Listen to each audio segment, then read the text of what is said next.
지금부터 그럼 우리 마감 상황 보도록 할게요. 제가 너무 흥분한 느낌이야. 톤 다운. 자, 톤 다운. 자, 다우지수는요. 1.4% 오르면서 사상 최고치 경신했습니다. 네, 처음으로 37,000포인트 돌파했어요. 생각보다 우리 진짜 체감은 안 되는데 사상 최고치 찍은 겁니다. S&P 500은 4,707포인트로 1.4% 역시 올랐습니다. S&P는 지금 사상 최고치가 약 4,800포인트니까 조금 남겨두고 있는 상황이고요. 나스닥 지수도 지금 보니까 다 1.4네요. 그죠? 1.4% 올랐습니다. 말씀드렸듯이 지금 이거는 오늘은 그냥 연준의 힘이었다라고 보시면 될 것 같아요. 생각보다 매우 비둘기파적이었던 그런 연준이었는데, 자, 지금부터 어떠한 내용들이 있었길래 대체 이렇게 시장이 흥분을 했나 하나하나 살펴보도록 하죠. 먼저 맨 처음 발표되는 것은 금리 정책이 발표가 되면서 거의 비슷하게 성명서 내용이 좀 나오죠. 그러니까 회의에서 어떤 내용들의 이야기들이 있었는지, 그리고 나서 이제 뭐 점도표도 나오고 뭐 이렇게 하나하나 이제 다 공개가 되는데, 먼저 보실게요. 기준금리는 만장일치로 동결했습니다. 5.25에서 5.5%. 이거는 뭐 다 예측했던 바예요. 그러니까 그냥 상수로 놓고 봤었죠. 그래서 지금 9월부터 3회 연속 9월, 11월, 12월 해서 3회 연속 동결을 유지를 했고요. 성명서에서 변화가 감지가 됐습니다. 지난 11월 회의 때의 성명서에서는요, 경제 성장이 매우 강력한 속도로 확장되고 있다라고 이야기를 했었거든요. 근데 이 강력한 속도가 이제는 둔화되고 있다라고 이 내용이 조금 바뀌었습니다. 그러니까 경제 성장이 둔화되고 있다라는 거죠. 그러니까 이제 경제 그동안 계속한 긴축, 그 영향이 경제에 미치기 시작한 것에 대해서 조금 더 연준에서는 이제 예민하게 반응하기 시작했다라고 해석이 가능할 것 같습니다. 그러면서 인플레이션에 대해서는 지난 1년간 완화됐다 인정을 했습니다. 하지만 여전히 높은 수준이다라고 했는데, 맞죠? 지금 뭐 4%대잖아요. 그놈 CPI 기준으로 보더라도. 그러니까 목표치 2%에 비하면 여전히 높다라는 멘트는 할 수 있는 그런 상황입니다. 그러면서 일자리 증가는 둔화되고 있지만 여전히 강세를 유지하고 있고 실업률도 낮은 수준을 유지하고 있다. 이것은 지난 성명서 내용과 뭐 거의 변화가 없습니다. 그러면서 점도표를 보니까요, 내년 3차례 금리 인하를 시사를 하고 있습니다. 6월에는 4번, 9월의 점도표에서는 2번, 12월 점도표에서는 이제 3번. 이건 계속 점도표는 진짜 그때그때 상황에 맞게 찍기 때문에 우리가 막 점도표에 대해서 너무 또 흥분하고 크게 의미 부여를 할 필요는 없어요. 이게 언제든 바뀔 수는 있는 거거든요. 그렇지만 확실히 9월에 비해서는 금리에 대한 이게 좀 낮아졌다라는 건 확실하고요. 근데 이게 뭐 4회, 2회, 3회가 중요하지는 않습니다. 왜냐하면 이따 저희가 점도표도 같이 보겠지만 기준점이 달라요. 기준점이 달라서 뭐 그렇기 때문에 요거는 이따 보시면 이제 무슨 말씀이신지 이해가 될 것 같고요. 그리고 경제 전망에 대해서는 약간 뭐 둔화되고 있다고는 하지만 그렇다고 아주 우려하는 상황은 아닙니다. 그러니까 올해 GDP 성장률은 지난번엔 요거를 2.1로 예상을 했다가 2.6으로, 올해까지는 경제가 정말 탄탄하다라고 보는 것 같습니다. 그런데 내년 GDP 성장률 전망치를 1.5에서 기존 1.5에서 1.4로 낮췄어요. 그러니까 내년 경제에 대한 눈높이가 조금 낮아졌다고 보시면 될 것 같고요. 올해 실업률 3.8, 내년 4.1, 요거는 기존 수치를 그대로 유지를 했습니다. 근데 내년 인플레이션, 이게 근원 개인 소비지출 물가지수 기준인데요. 요게 원래 2.6으로 예상을 했다가 2.4로, 그러니까 인플레도 조금 더 우리가 예상했던 것보다 낮아지고 경제 성장도 내년에 조금은 더 둔화될 것 같다로 기준이 조금 바뀌었다라고 보시면 될 것 같아요. 시장에서 정말 관심이 많았던 점도표입니다. 먼저 2023, 뭐 이제 다 회의가 끝났기 때문에 당연히 뭐 19개 다 5.25에서 5.5에 다 찍힐 수밖에 없어요. 이건 당연한데 저희가 지난 9월에는 5.5에서 5.75를 연말금리로 기준금리로 봤었으니까 그때보다 한 번 금리 인상이 없이 끝났다라고 보시면 될 것 같아요. 그리고 이제 녹색으로 제가 네모 쳐놓는 게 2024년 금리 전망, 이걸 점으로 다 찍어놓은 건데 인사마다 보시면 아시겠지만 앞부분이 지난 9월에 찍었던 점도표, 그 녹색 안에서 뒷부분이 이번에 찍은 점도표인데 보시면 9월만 하더라도 이 연준 인사들은 내년 연말에는 기준금리가 한 5에서 5.25에 가 있을 거다라고 예상을 했습니다. 그러니까 연말 목표치 5.5, 5.75에서 2번 인하를 해서 이 정도 내려갈 거야 라고 했는데 이번에는 지금 5.25, 5.5에서 결국 이번 2023년 기준금리가 마무리가 됐고요. 거기에서 내년 전망치가 4.5에서 4.75로 3번이 더 인하될 것으로 예상을 하고 있는 거죠.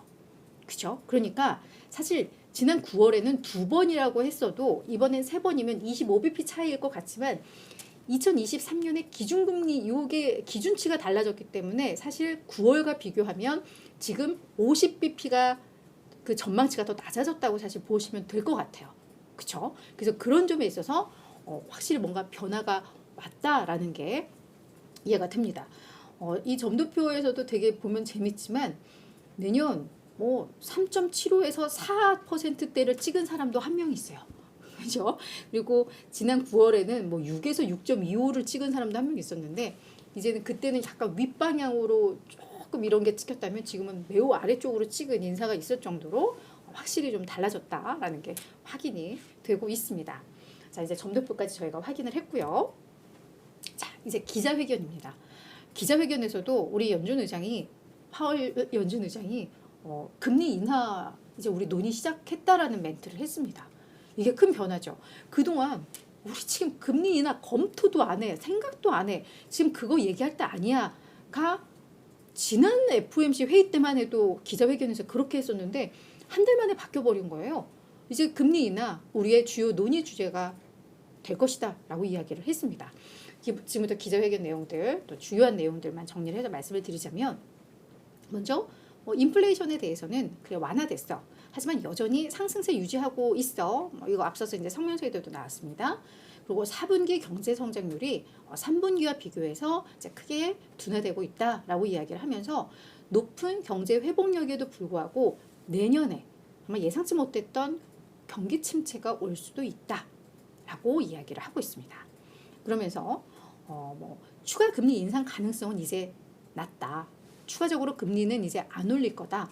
하지만 필요하다면 정책을 더 강화할 준비는 돼 있다라고 이야기를 했는데 뭔가 그쵸? 뭔가 이건 뭐냐면 연준 인사들이 금리를 추가적으로 올린다라는 것에 대해서는 이제는 더 이상 적절치 않다라고 판단을 한다라고 이야기를 했습니다.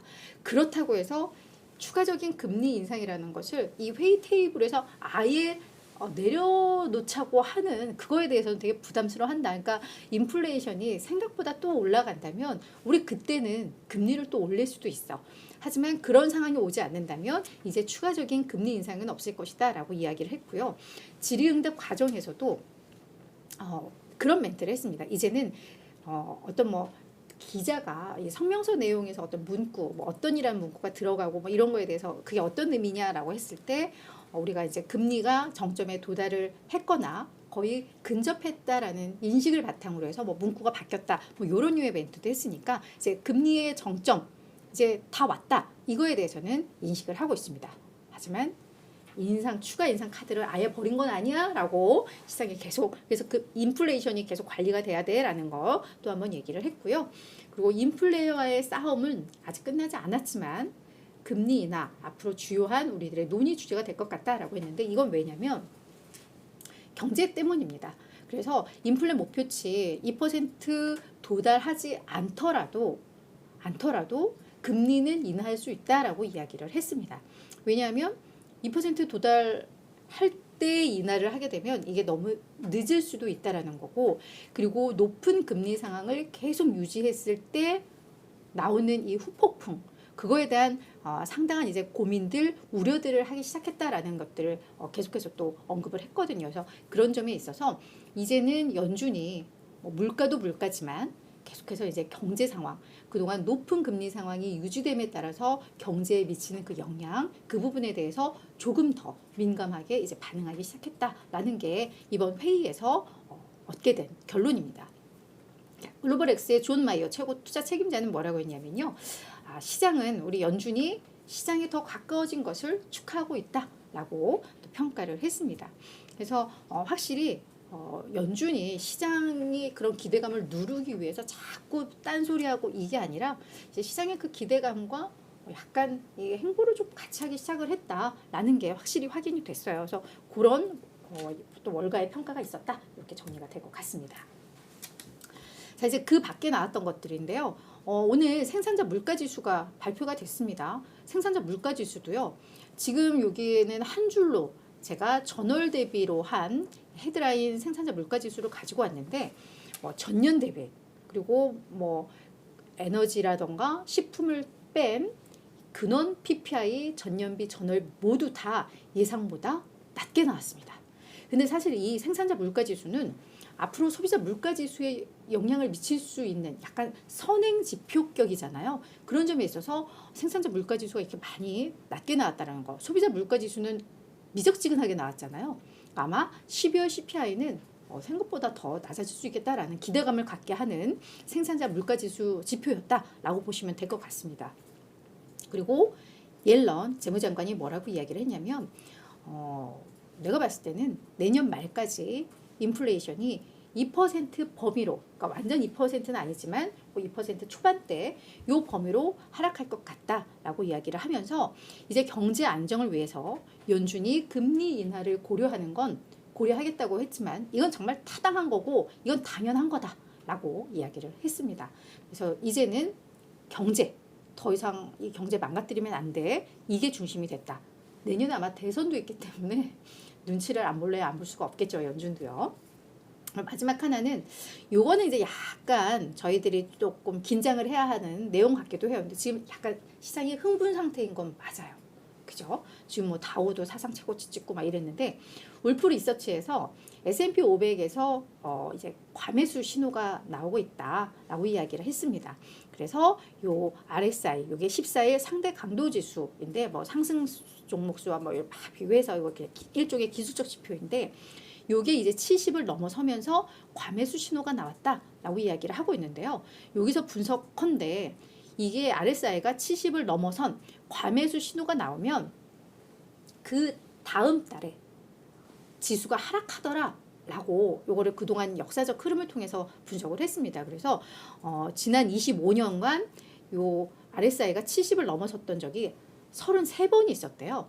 근데 이 33번의 그 다음 달에 수익률을 쭉 비교해 보니까 평균 마이너스 1.5% 하락을 하더라 라는 겁니다. 그런데 그 33번 중에서 과매수 신호가 나온 33번 중에서 이게 실제로 지수가 하락을 했던 그때는 찾아보니까 33번 중에 한 60번이 하락을 했는데 그 하락했던 때의 하락률은 평균 3.6%였다고 해요.